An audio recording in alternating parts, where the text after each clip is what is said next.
It started with cruelty. On a cold evening by the cemetery, a group of boys surrounded a stray German shepherd, kicking, shouting, laughing as she whimpered in pain. No one stopped them.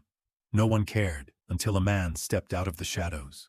Ethan Briggs, a scarred veteran turned gravekeeper, pulled the boys away and lifted the wounded dog into his arms. Her fur was soaked with blood, her body trembling. Yet her eyes never left the little grave she'd been guarding. The tag on her collar read one name, Lily Ward. That same name carved on the child's gravestone beneath the willow tree.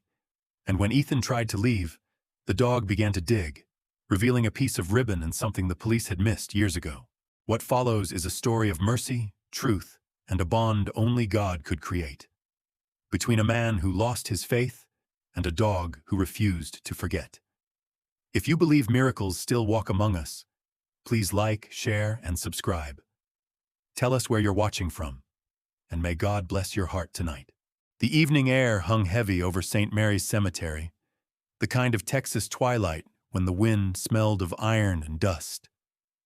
A storm had passed that morning, leaving the headstones slick and the soil dark as coffee. Ethan Briggs moved slowly between the rows of graves, his limp dragging slightly in the soft ground. He was a tall man, broad-shouldered but worn down by time. His beard was rough, streaked with gray, his eyes sharp yet tired, the kind of eyes that had seen too many things worth forgetting. A long scar curved beneath his left ear, a reminder from Mosul, 2012, the day his team didn't all make it back. Ethan was the caretaker now, guardian of forgotten names. He liked the quiet. It didn't argue. It didn't judge. Every sunset, he gathered wilted flowers from old graves and replaced them with fresh ones he bought cheap from the gas station down the road. Some called him a strange man. He didn't mind. The dead didn't gossip. That evening, while tightening the latch on the northern gate, he noticed a shape by the farthest headstone, a dog, sitting still as stone. Its fur was yellow-gray, matted with mud. The animal's ribs showed faintly beneath its coat, its eyes pale amber like smoke trapped in glass. It wasn't afraid of him, just watchful. When the wind blew, the dog didn't flinch. It only tilted its head toward the oldest grave in the yard, the one marked Lily Ward, 2010, 2122. Ethan frowned. "Who do you belong to, fella?" The dog didn't move. Its paws rested on the grave's base, as though guarding it. Later, as the light dimmed, the faint sound of laughter floated across the fence. 4 teenagers stumbled along the dirt road, drunk on cheap whiskey and bravado. They carried flashlights and the restless cruelty of the young. "Hey, check that mud out," one said, pointing his beam into the graveyard. The dog looked up, ears twitching. It didn't bark. A second boy grinned. "Bet it's cursed. Let's see if it can fetch." He picked up a rock and threw it hard. The stone struck the dog's shoulder with a hollow thud. The animal yelped once, staggered back, but didn't run. Another boy joined in, laughing, tossing a stick. "Move, devil dog," Ethan's voice cut through the dark like gravel. "That's enough." The boys froze. His flashlight hit their faces, revealing pale skin and startled eyes. Ethan's figure loomed behind the light, tall, grim, the face of a man who'd already buried too many friends to care about 4 drunk kids. One sneered weakly. "We were just messing around, old man." Ethan stepped closer, his limp turning into a deliberate rhythm on the gravel. "You call that fun? Hurting what can't fight back?" The biggest boy tried to hold his ground, but something in Ethan's stare broke him.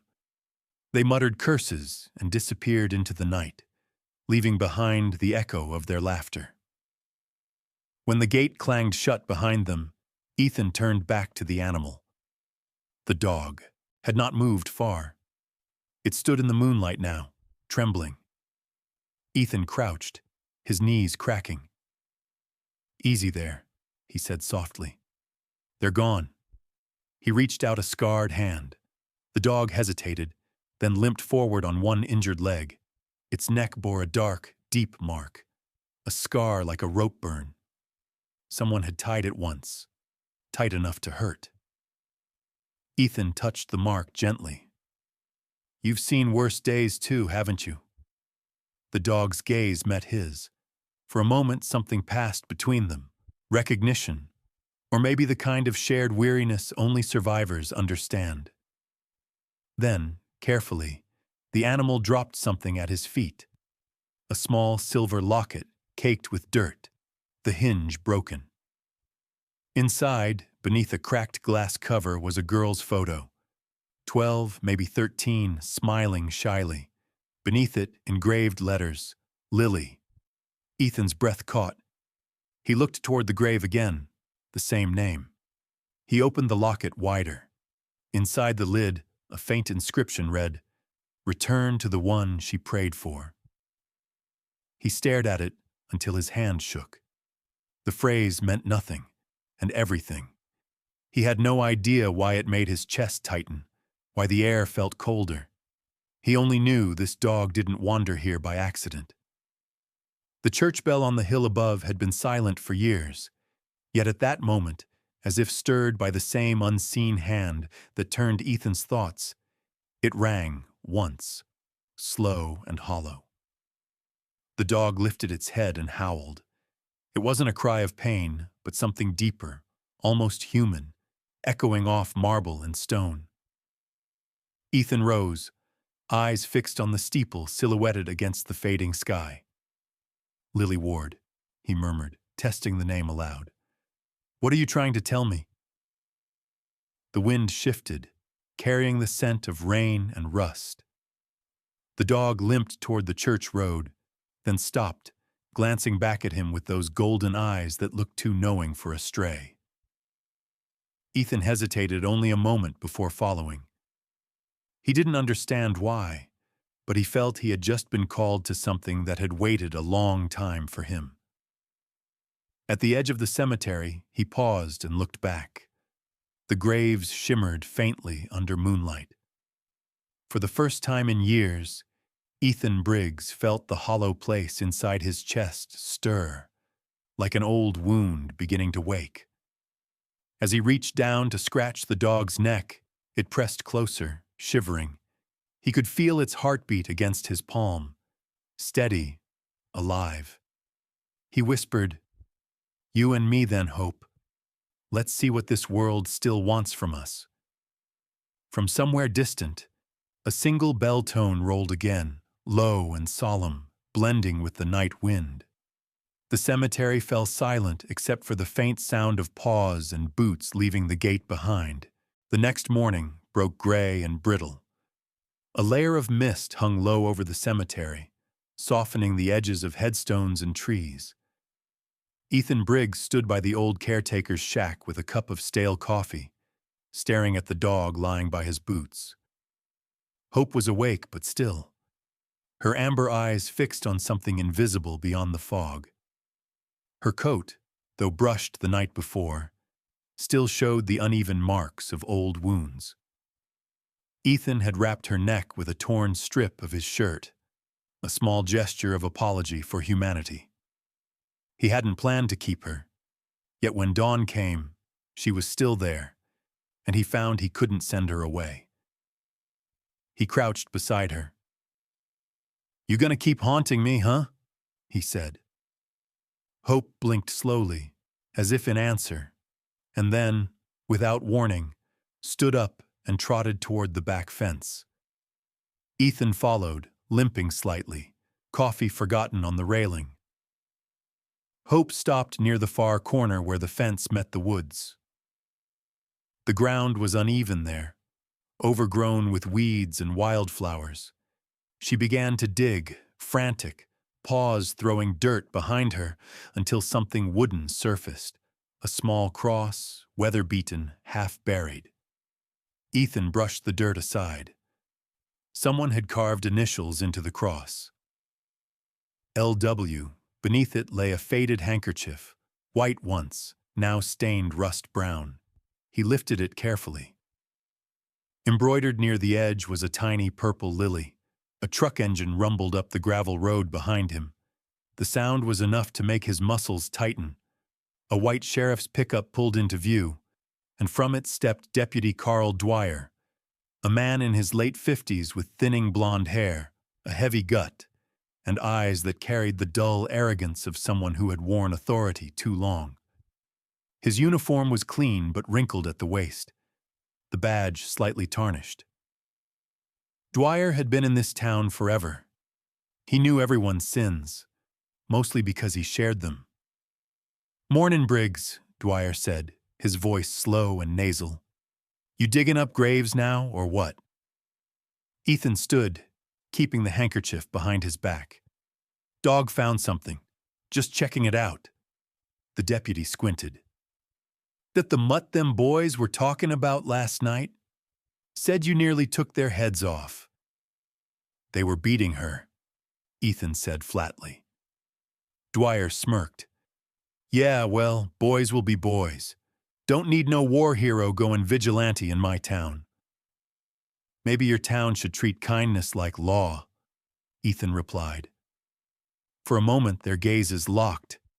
Ethan's cold and measured, Dwyer's dismissive and faintly threatened.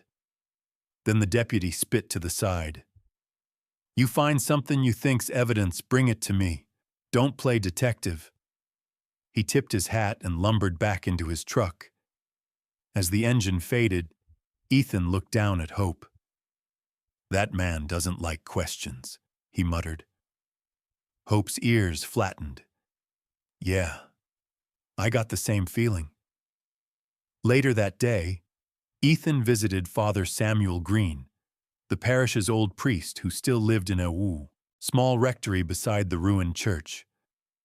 Samuel was in his 70s, thin and stooped, with a face lined like the bark of an oak tree, and hands that trembled only when he wasn't holding something. His voice, however, still had warmth. "Ethan," the priest greeted, wiping dust from his spectacles. "Haven't seen you at service since Easter." "Didn't think anyone else went," Ethan replied. Father Samuel chuckled, then looked down as Hope padded in behind him. "Well, bless her heart. You found a friend?" "She found me," Ethan said. He placed the handkerchief on the table. "She dug this up near Lily Ward's grave." The old man's face changed. The mirth drained away, replaced by a quiet heaviness. "Ah, Lily, poor child." "You knew her?" Samuel nodded slowly. "She used to come here after school, played piano in the chapel. Her mother worked nights. Sweet girl, quiet, polite, always carried a purple handkerchief just like this. She'd sit right there," he pointed to the dusty pew near the altar, "and play hymns until I had to send her home." Ethan hesitated. "And the man who taught her piano?" Father Samuel looked puzzled, then his brow furrowed.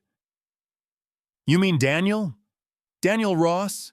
He volunteered for youth programs. Kind boy back then." "Back then?" Ethan pressed. "He left town the week she disappeared," the priest said softly. "Police said he had family up north. I tried to believe that." Ethan could feel his pulse rise. Hope sat by the door, tail still, eyes fixed on the cracked wooden floor. The silence between them grew thick. Finally, the priest added, "Briggs, you tread careful. Some memories here are guarded by men who don't forgive trespass." Ethan nodded, but inside, a small spark of purpose began to form. The same instinct that once made him track insurgents through desert ruins stirred again. Old, familiar, dangerous. That night, he couldn't sleep. The wind pressed against the shack walls, and Hope whimpered in her dreams. Around midnight, she woke suddenly, ears pricked, nose twitching. She went to the door, scratching once. Ethan grabbed his flashlight and followed her outside. The fog had thickened. The moon was little more than a blur. Hope trotted straight toward the woods behind the cemetery, tail low but purposeful. "Hope, hold on," Ethan whispered, limping after her. Branches snapped under his boots, and cold dew soaked his jeans. After several minutes, she stopped at the riverbank, a narrow stretch of water glimmering faintly. She sniffed, then began pawing at something lodged under a tangle of roots. Ethan knelt. It was a small, rusted tin whistle. When he lifted it, faint engravings caught the light. LW again. A sound behind him made him turn sharply. From the trees came the low growl of an engine. A vehicle, headlights off, idling just beyond the tree line. Ethan froze, instinct screaming. The truck's outline was faint, but familiar. The same, white sheriff's pickup. He stayed motionless until the engine cut off and the forest fell silent. Hope pressed close to him, her fur bristling. "Easy," he whispered. "We're not ready yet." He pocketed the whistle and guided her back toward the cemetery, careful not to leave deep prints. When they reached the gate, the fog was thicker, curling around the gravestones like smoke. Back inside the shack, Ethan laid the whistle beside the locket on the table. Two relics of a child's life, both branded with the same initials. Hope lay down at his feet, tail thumping weakly. He looked out the window toward the distant glow of the church on the hill. Somewhere behind that glow, he knew, was a truth buried under more than dirt. The night ended with the echo of a sound that didn't belong to the wind. A single, muffled chime, like a bell struck far beneath the earth. The storm came without warning that night. Rain hammered against the caretaker's shack, lightning flashing in the windows like camera bursts from another world. Ethan Briggs sat by the table, staring at the rusted tin whistle and the silver locket under the dim light of a single bulb. Hope lay nearby, her eyes reflecting the glow, silent, watchful, her ears twitching with every roll of thunder. The rhythm of the rain brought back the same feeling he'd known in war, anticipation before something broke. He turned the whistle over again and again. The engravings LW were almost eaten by rust, but a faint mark beneath caught his eye. DR lightly scratched near the mouthpiece. Daniel Ross. The name the priest had whispered earlier now seemed carved into the evidence itself. He was about to reach for his jacket when Hope lifted her head and let out a soft, warning growl. The knock came slow and heavy, 3 times. Ethan grabbed the flashlight and opened the door. Standing outside, soaked to the bone, was a woman. Her hair clung to her pale face, once blonde but now dull under the rain. Her coat was too large, army green, buttoned wrong. The look in her gray-blue eyes was that of someone who hadn't slept in days. "Are you Ethan Briggs?" she asked, voice trembling between fear and urgency. He nodded warily. "Depends who's asking." "My name's Sarah Ward," she said, catching her breath. "Lily was my daughter." Ethan froze. The world outside seemed to stop with her words. Sarah looked to be in her early 40s, but carried herself like someone twice that. Her face had fine lines around the mouth, not from smiling, but from clenching her jaw too long. Her fingers fidgeted with the strap of her bag, a nervous habit that betrayed both grief and determination. "Father Samuel told me about you," she said, stepping in.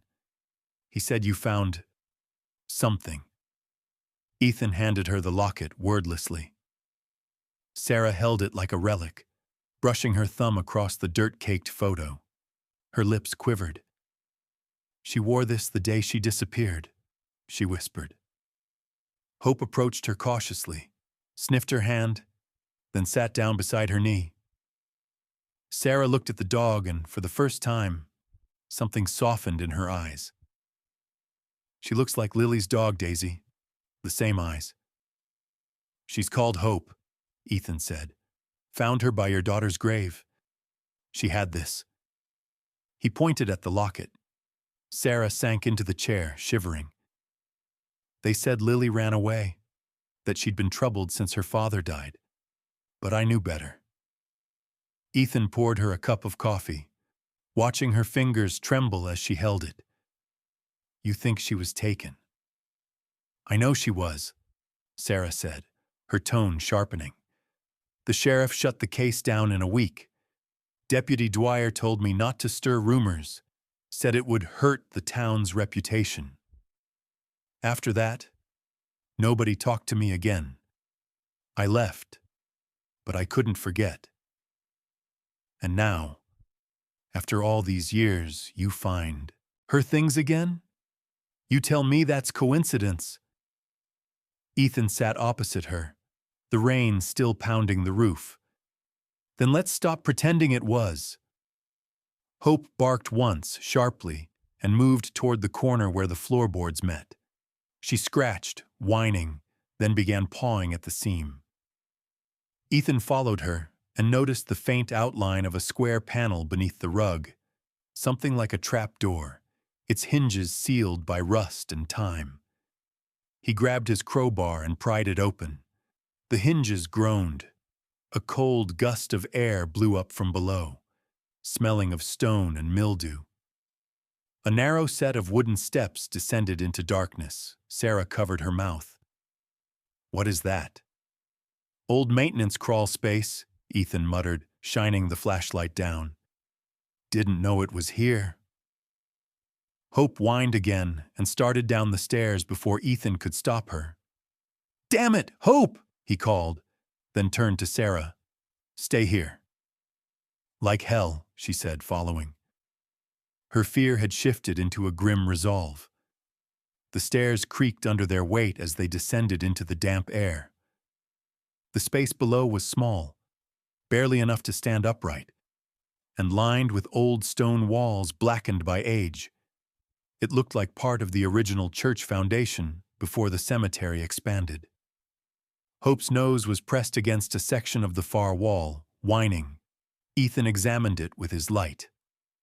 Behind a layer of loose mortar, he saw faint etchings, letters scratched by small hands. He brushed away the dust. I am here. Sarah let out a strangled sound. Oh my God, that's Lily's handwriting.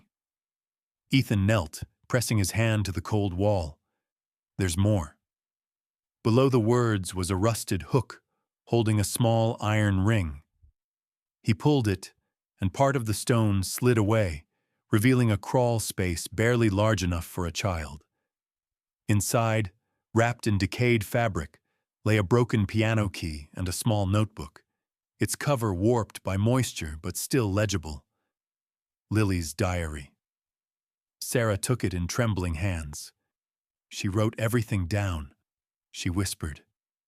Her teacher said it helped her calm her thoughts. Ethan looked closer at the diary, careful not to tear it. The first pages were childish sketches, flowers, dogs, stars. But further in, the writing grew uneven, urgent. One entry stood out. Mr. Ross says the church basement is special. He says secrets live in the dark, but only good girls can keep them safe. He said if I tell, Mom won't believe me. Sarah's knees buckled. Ethan caught her by the arm. Sarah, he said quietly, we need to get this to someone we trust. She nodded weakly, tears cutting down her dirt-streaked cheeks. Father Samuel, she murmured. He'll help. Before they could move, Hope's low growl filled the chamber. Ethan turned his light toward the stairwell. The door above had slammed shut. Heavy boots thudded across the floorboards above. Someone was in the shack. Ethan killed the flashlight and motioned for silence. Through the thin cracks in the floorboards, faint light from above flickered. Shadows moving. A voice followed, cold and familiar. Well, well, Deputy Dwyer's drawl. Looks like our gravekeeper's been digging a bit too deep. Sarah's hand covered her mouth. Ethan's jaw tightened. He could see Dwyer's boots near the open trap door, pausing. Hope growled again, low and defiant. Dwyer chuckled. Don't worry, Mutt. You'll be quiet soon enough. Ethan's hand found the crowbar. Stay behind me, he whispered. The next sound was the unmistakable click of a gun hammer. And then, silence. The air in the crawl space grew thick and hot as Ethan froze beneath the trap door, listening. Above, Deputy Dwyer's boots scraped against the floorboards. The soft creak of his weight moved back and forth like a slow pendulum. Water dripped somewhere from the storm still raging outside, echoing against stone. Ethan tightened his grip on the crowbar. Sarah Ward stood behind him, clutching her daughter's diary against her chest, her breathing shallow. Hope pressed low to the ground, a low rumble vibrating in her throat. Dwyer's voice drawled lazily from above. You shouldn't have come back, Miss Ward. I told you years ago. Some graves are better left sealed. The sound of metal sliding, a gun being checked, punctuated his words. Ethan exhaled through his nose, trying to think. He'd faced insurgents in mud brick houses, heard the breath of men waiting behind doors. But this was different. This was home soil, and the enemy wore a badge. He motioned for Sarah to back away. She shook her head. I'm not hiding again, she whispered fiercely. Before Ethan could answer, Dwyer's boot struck the trap door.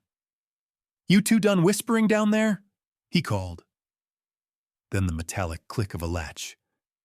The sound of something heavy dragged across the floor. Ethan realized he was locking the hatch from above.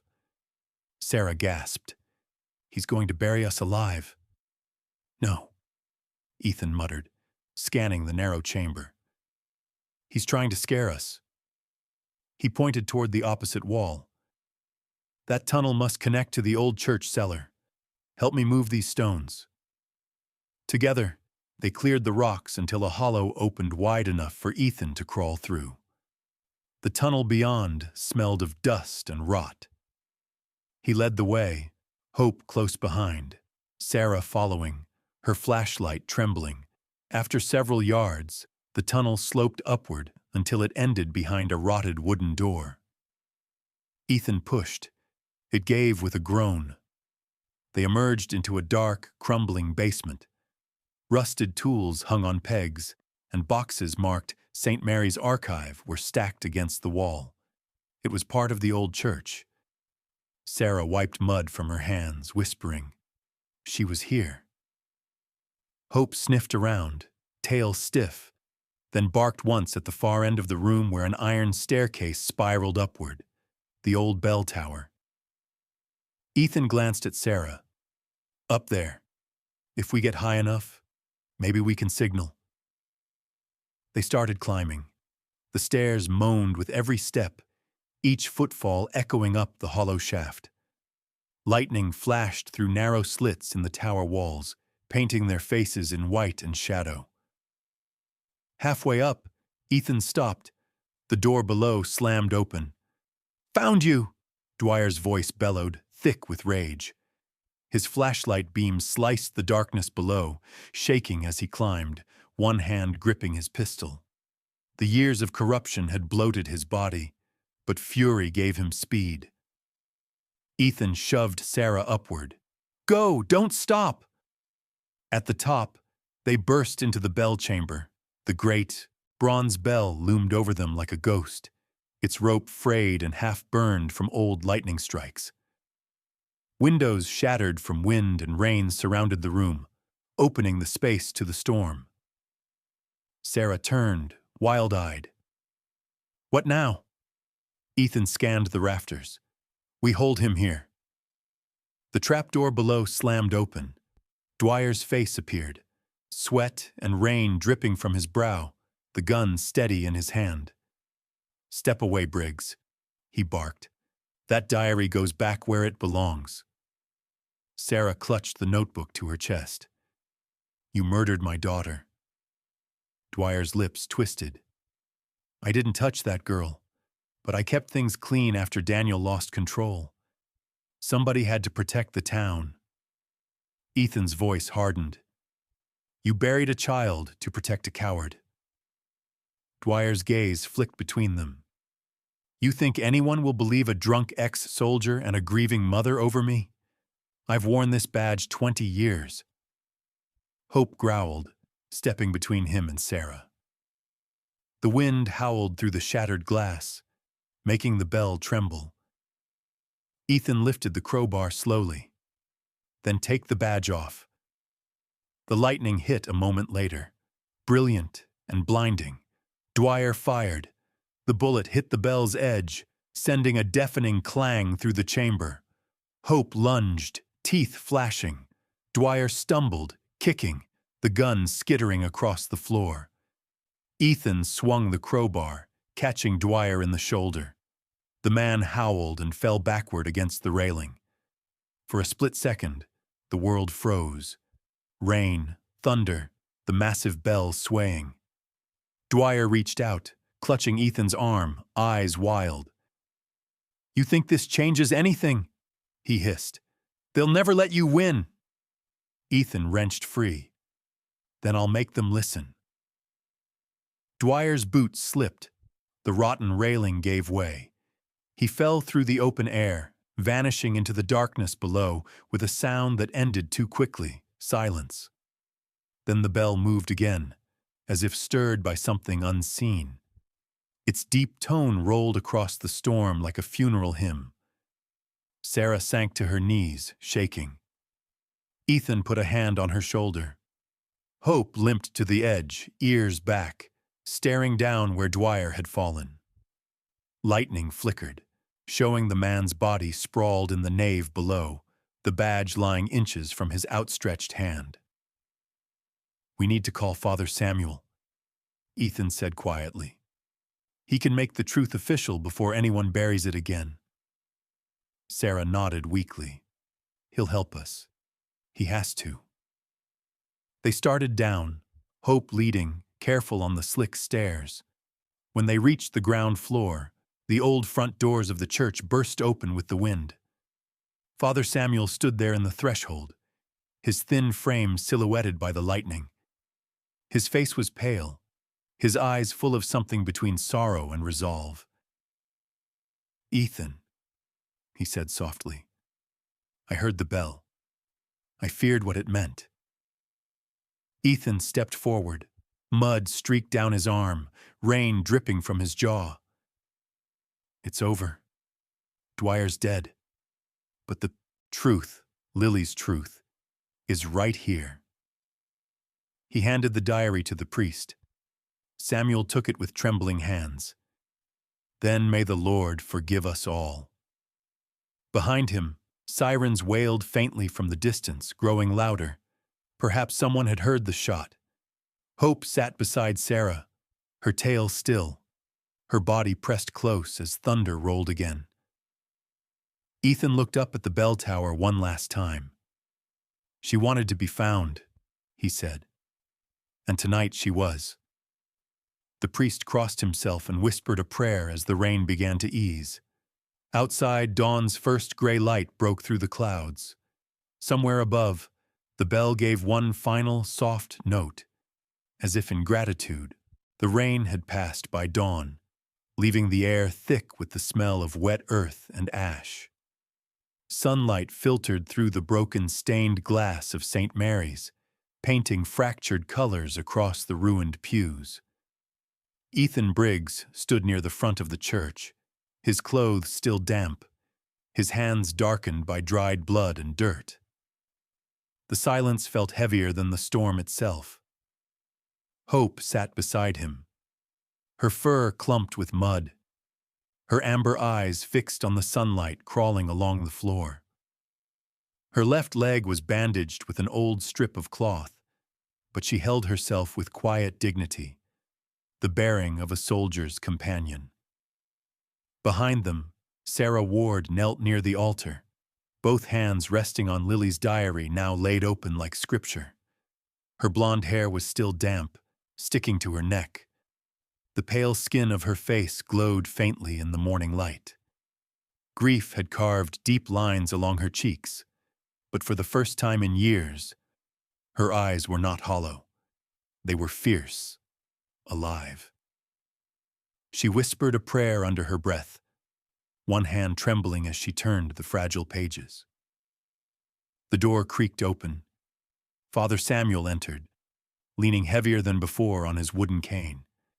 His thin frame looked smaller in the morning light, but his voice, when he spoke, carried the weight of conviction. "They're coming soon. State investigators. I've already called them." Ethan nodded. "Good. Let them dig everything up this time." The priest approached the altar and looked at the diary. "I read her words last night," he said quietly. "I failed her then. I won't fail her now." Sarah turned toward him, tears streaking her face. "You didn't kill her, Father. They did." Samuel's gaze fell to the ground. "Perhaps, but silence makes accomplices of us all." Outside, the faint wail of sirens drifted closer. Ethan walked to the door and looked out.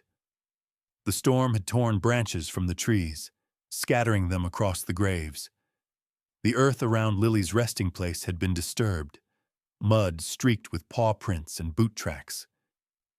He remembered the way Hope had sat there that first night, staring at the grave as if waiting for permission to speak. A convoy of 3 black SUVs rolled down the dirt road.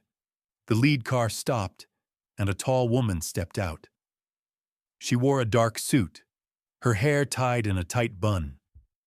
Special Agent Marla Hayes was in her late 30s, with sharp cheekbones and eyes that missed nothing. Her voice carried authority tempered by calm.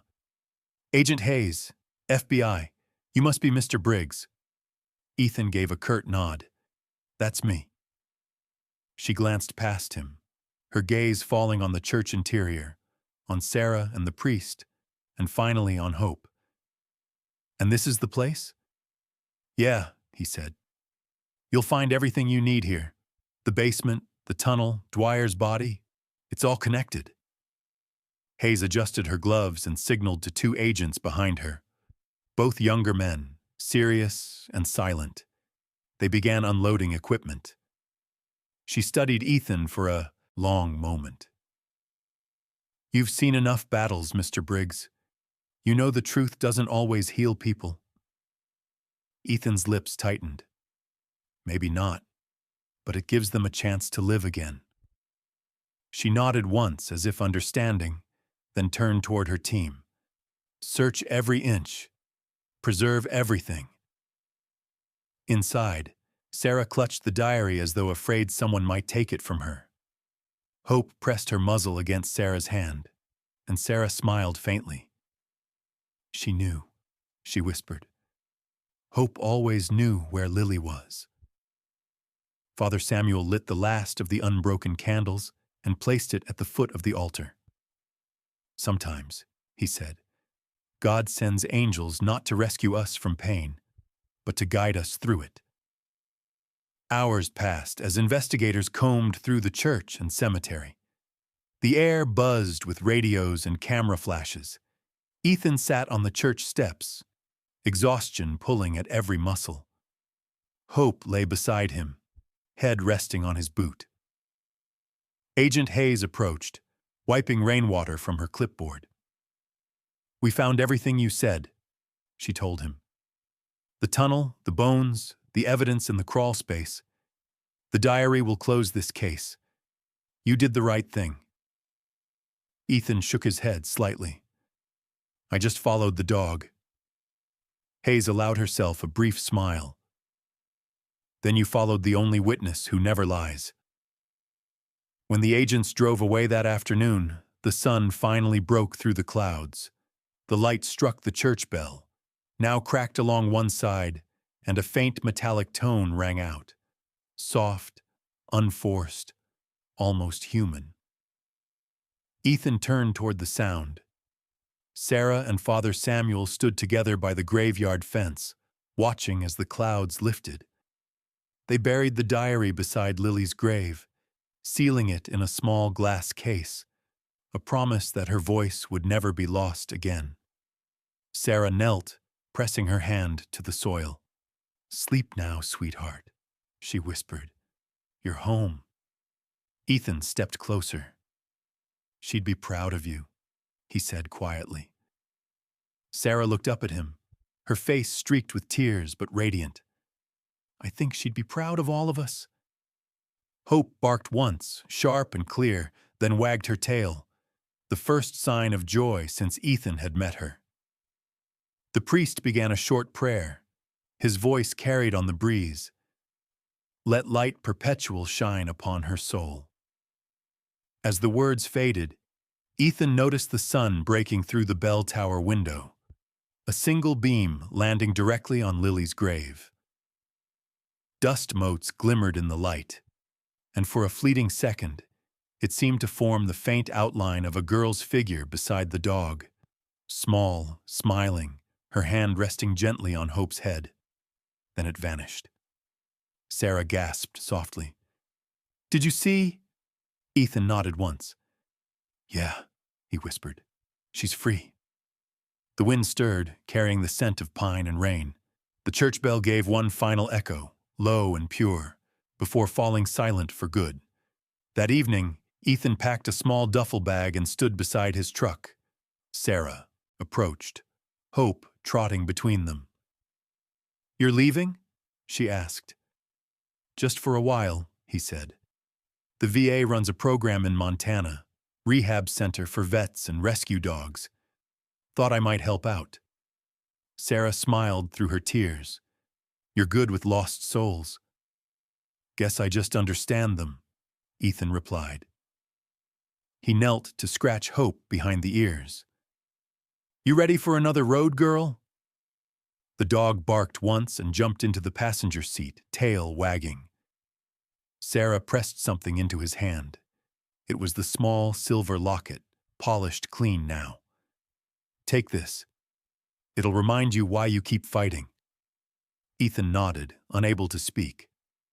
He started the truck, glancing one last time toward the church. Father Samuel stood in the doorway, raising his hand in blessing. The sunlight caught his robes, turning them gold. As the truck rolled down the dusty road, the camera would follow it from behind. Ethan's silhouette framed by the open sky, Hope beside him, the sound of the bell fading into the hum of the wind. And somewhere above the cemetery, a voice barely louder than the breeze whispered, "Thank you." Sometimes God doesn't send angels with wings. Sometimes he sends a scarred soldier, a grieving mother, and a faithful dog, to remind us that light can still rise from the darkest graves. Miracles don't always come in thunder or fire. They come quietly, in a bark that breaks the silence, in a truth long buried, in the courage to do what's right when no one is watching. And maybe that's the lesson Lily left behind. That faith isn't about what we see, but what we refuse to stop believing in. If you're watching this, remember, no matter how lost you feel, God still works through love, loyalty, and small, everyday acts of grace. He sends hope to those who wait, healing to those who hurt, and second chances to those who still believe. May God bless you and your loved ones tonight. If this story touched your heart, share it so others may feel the same light. Comment below and tell us where you're watching from. Every message helps this little corner of faith and storytelling reach further. And don't forget to subscribe for more stories of loyalty, miracles, and second chances. Because sometimes all it takes is one faithful heart to change everything.